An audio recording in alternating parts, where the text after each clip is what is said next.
Today, what I wanted to talk to you about is the whole thing about I think we're making it so much more complicated than what it needs to be. And what triggered this is like two different events. So I detected or discovered a new creator on YouTube. I think it was yesterday or something like that. And that person, I clicked on his profile. First link was broken. Second link took me to his homepage, but it wasn't really clear. You would have to book a sales call to speak to his team. And maybe I wasn't at all his ideal client. That can also be it, right?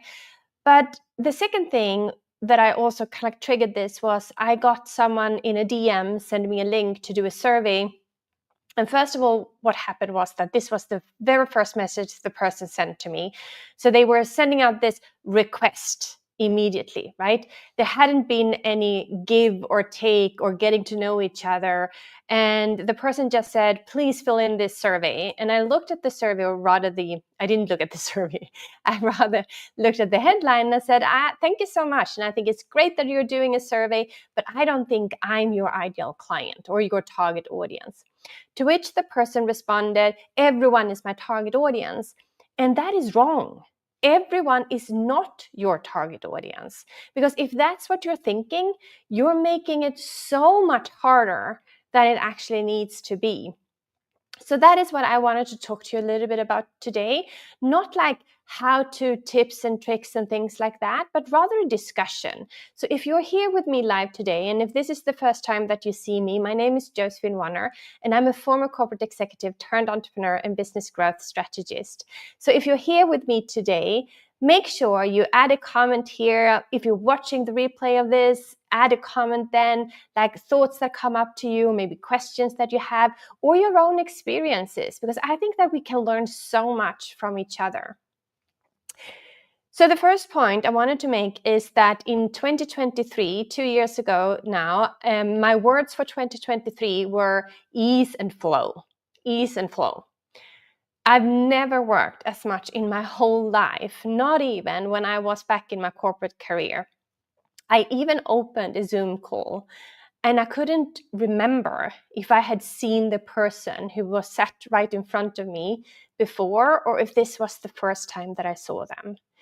I had 52 one-to-one clients that year and I was exhausted. And I knew that this can't go on or I will probably burn out. And shortly thereafter, I took a trip to California, and I was really nervous about going to California. It was a huge business congress, and I was a little bit nervous about traveling all that far and getting the same news, hearing the same things again and again and again. And that's exactly it. I heard the same things again and again and again.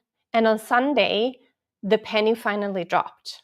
And it made me realize that I had been chasing scaling. I'd been reinventing the wheel over and over and over again.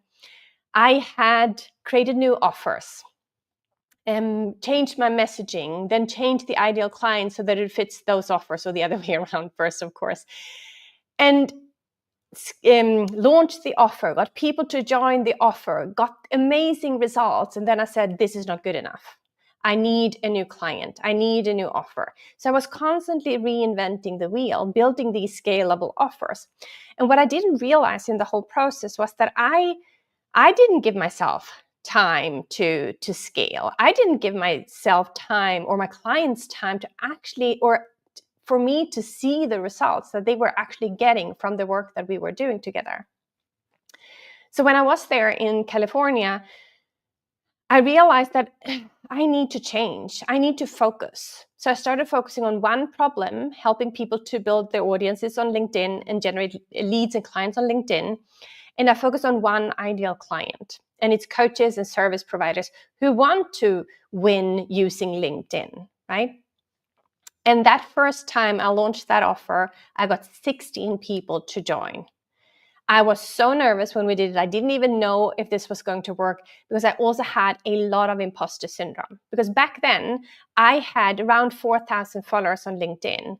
And I had referred everyone to the LinkedIn gurus instead. People who came to me asking for my advice. I said, no, you should go to the, to the gurus instead.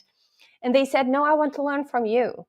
And I think that is so important to remember, that as long as you're one step ahead or two steps, maybe three steps ahead of someone else, if they come to you asking for your support, asking for your help, help them, because they are showing you the path.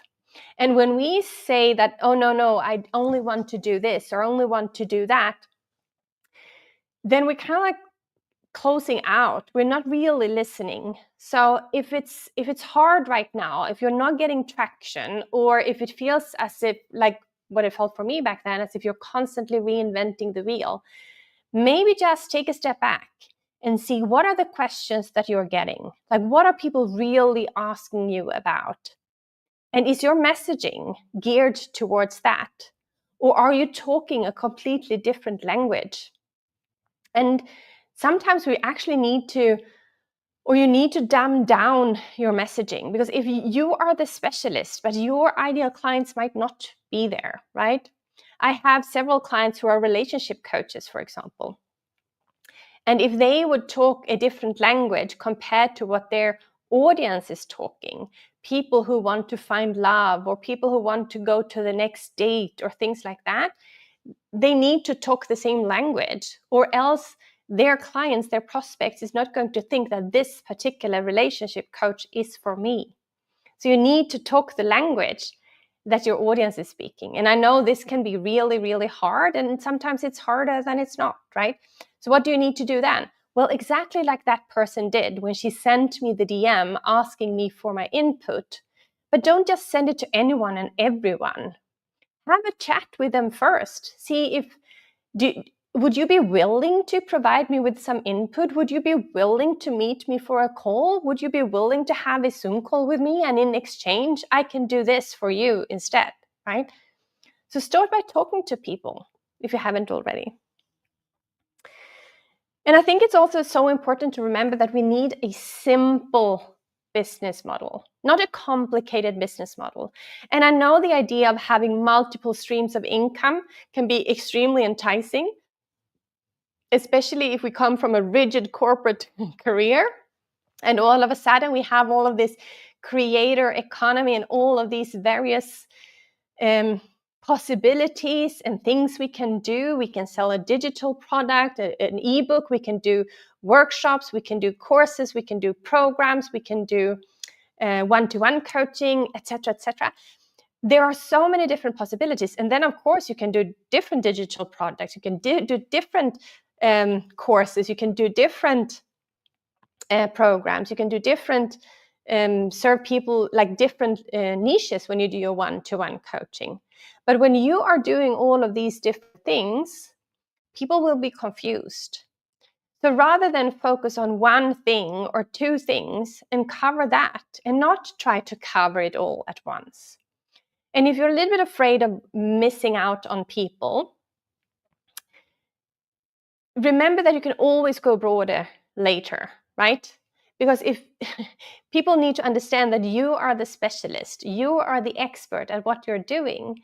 But if you try to be there for everyone and anyone, you're not talking to anyone really. They don't hear you. They don't hear what it is that you're saying.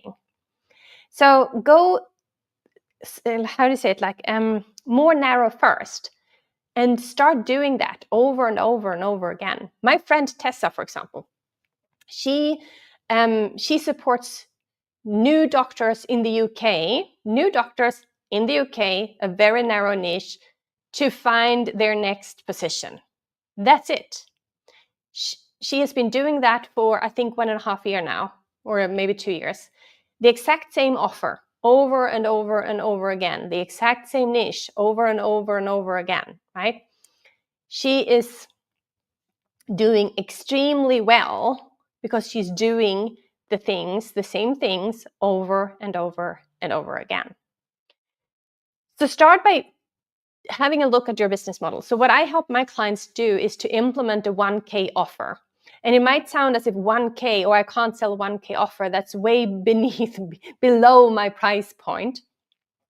But the whole thing about the 1K offer is that it's low enough for people to say, hell yes, let's do this, but it's still high enough for making an impact, both in their life, a little bit, they take it a little bit seriously, and also in your revenue. So when you have this 1K easy to say yes offer in your portfolio, then you can easily do upsells from there to the next level if people would want that, or if you feel that I can continue helping these people. That's exactly what my clients Jeanette and Lisa and Araceli have done. We have implemented an easy to say yes offer. They take them through that offer. And afterwards, when the clients have reached that next level, they have gotten the transformation, then they say, if you want to continue working with me, here's how that could look like. And then you have really warmed up the people that you have. So the upsell to those one-to-one people is so much easier, and the conversion rate is so much higher when you do it that way. Instead of trying to get people on a call and book a call with you and a discovery call. And I mean, how many discovery calls haven't you had where there is a no-show, or where people join thinking they will get free coaching, or thinking they can pick your brain for free, or where they then say, I actually had a prospect once, and we spoke through the whole process, and she was actually selling me on my own offer. She was talking about how amazing it was and everything that we could do together and how she needed this. And I had to go to a next appointment. And then she said, so I'll do this in 2 years' time. Can you imagine how I felt back then? This is like, I don't know, this is probably 3 years ago, but it's still so fresh in my memory, right? So all those disappointments you have when you try to get people on calls and then it doesn't lead anywhere, right? So instead, implement a super simple strategy to get people to join your first scalable program, because that is so important too. We need to stop trading time for money, right? Hey, Marlies, so happy to have you here. So we have Marlies here with me today. So happy to have you here. So it's so important to have a scalable and simple business model, to strip away everything that's complicated.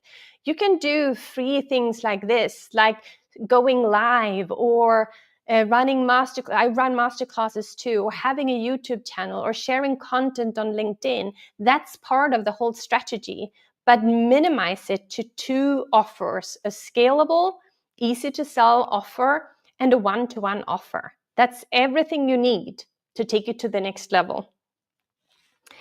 And another point I wanted to cover is also to think that we have to be so perfect. No one is perfect. We need to get away from that a little bit. And I know that the things about feeling that we need to, or being afraid of making mistakes, especially coming from a corporate organization where we were punished if we made mistakes, right?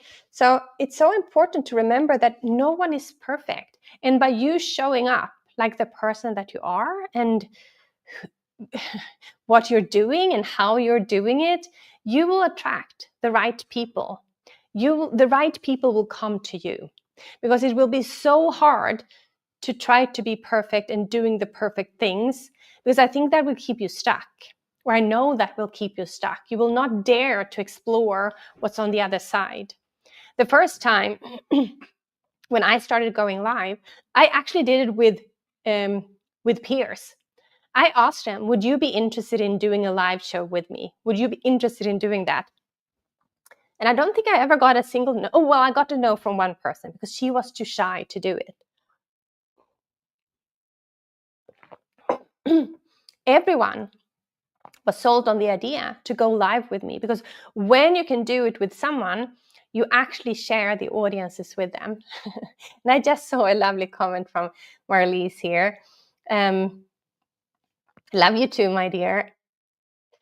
So that is also the cool thing, the cool people that you get to meet when you are here.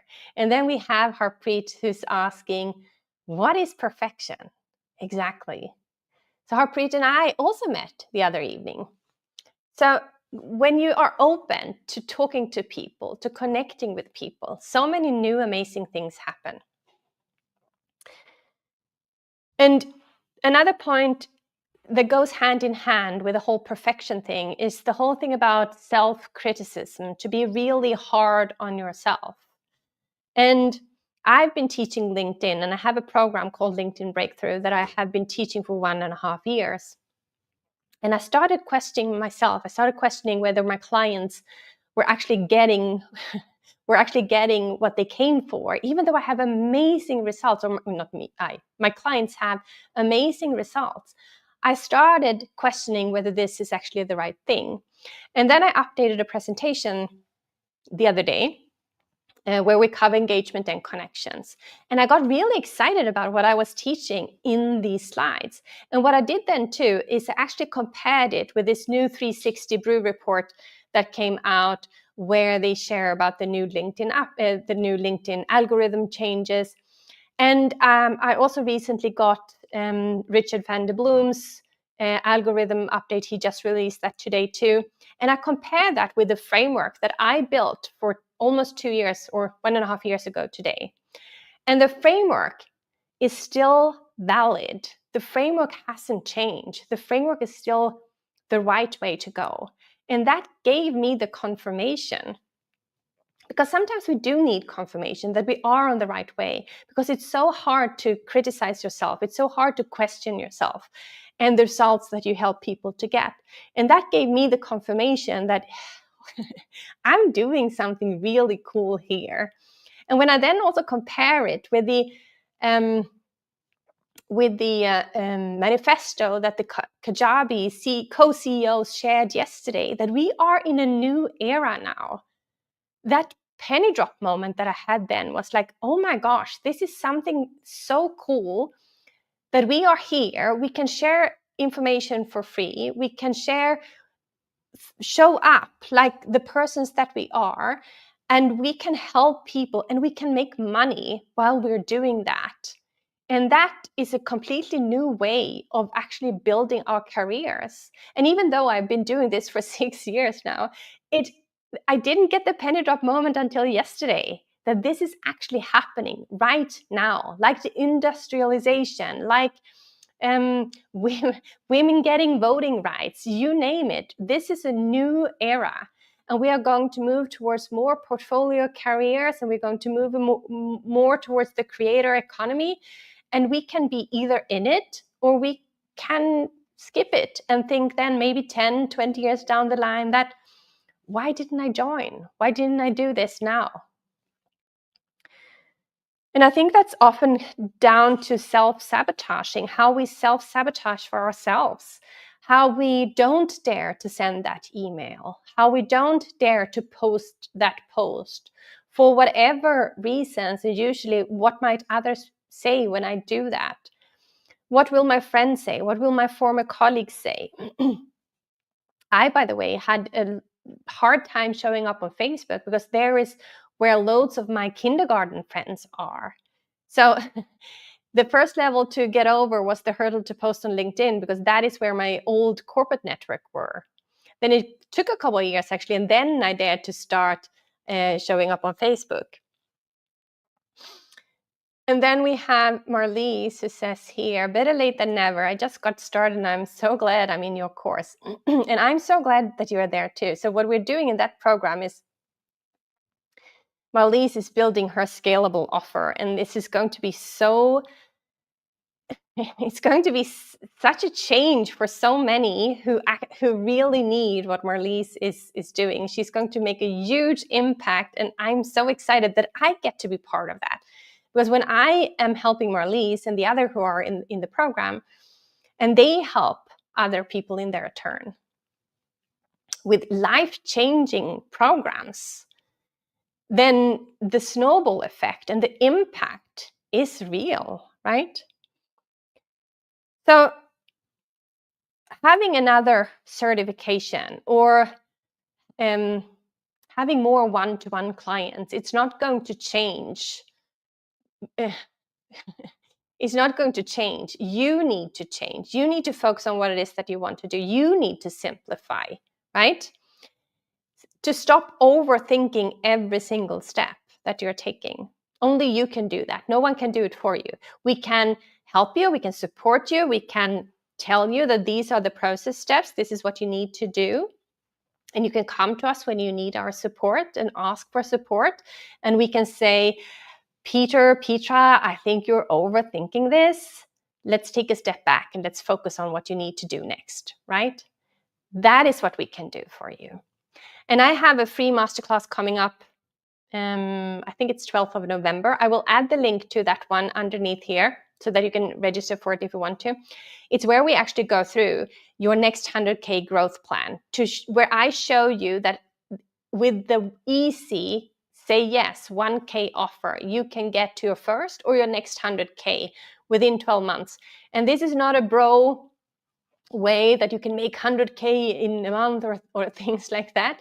That's not how I teach. That's not what I live. It's also not who I am. But I show you in that class how you can do it, and that it's actually easier than what I think you might think yourself. So it has been a pleasure, and I hope you found this helpful. And if there is anything else you want me to cover, actually, the first thing what I wanted to cover was, let's focus on how to dismantle objections or how to look into the different scarcity metrics. And we do cover those things in my classes. But I was like, that's a little bit too transactional. Let's do something a little bit more, motivational. And I hope that you found that this is what you needed today. And if you need something else, add it in the comments below. And if this is what you needed, then let me know too. And it has been a pleasure. And I look forward to seeing you all soon again. Bye. Bye-bye.